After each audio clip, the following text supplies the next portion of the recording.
Alright, this is Andrew with Jonah Home Inspections.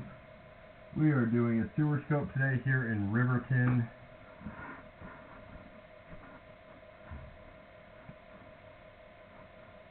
Today is March 10th, 2026, and we're at 11694 South Stone Creek Circle.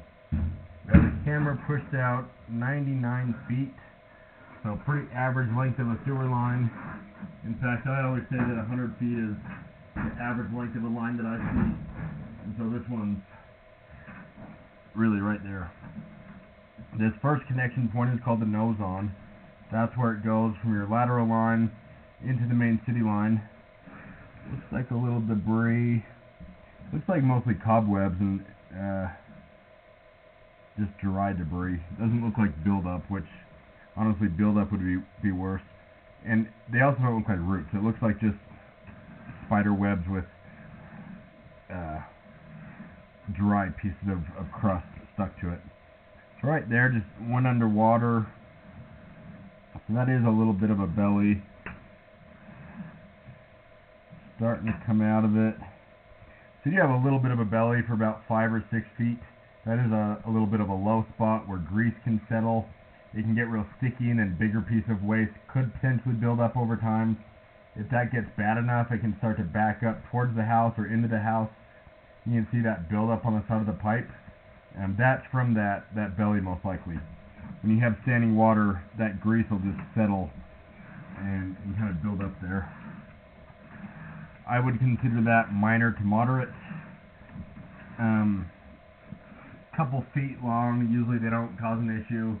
Once you get closer to 10, they can. I would ask the seller if they've ever had an issue. That can be very insightful. More than 10, 20, 30, 40 feet, those ones are a lot more risky. You could get the insurance.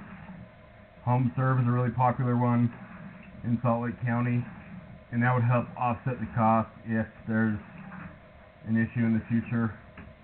Granted, it's not the best for bellies. They will come clean it, but with a belly, it's something that can be cleaned over and over again, and so the insurance doesn't really help with money towards a repair, because they wouldn't want to dig it up. They would just keep clearing it for you and let it back up over and over. Still nice to have, because you still wouldn't have to pay if it did back up to have it cleared. But alright, going underwater again there at about 32 feet.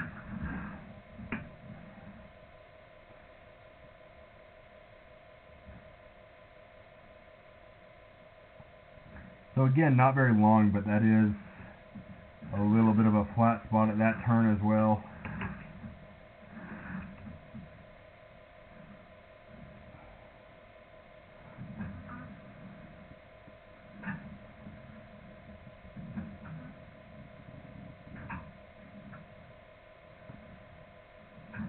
Like a little bit of an offset right there, but it's on a turn, so it's hard to tell. I can feel my camera getting stuck on that lip as I pulled past it.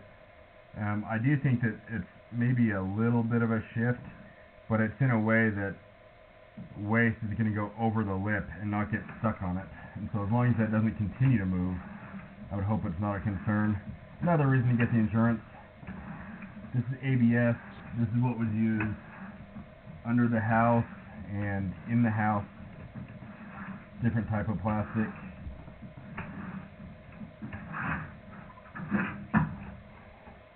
Very good.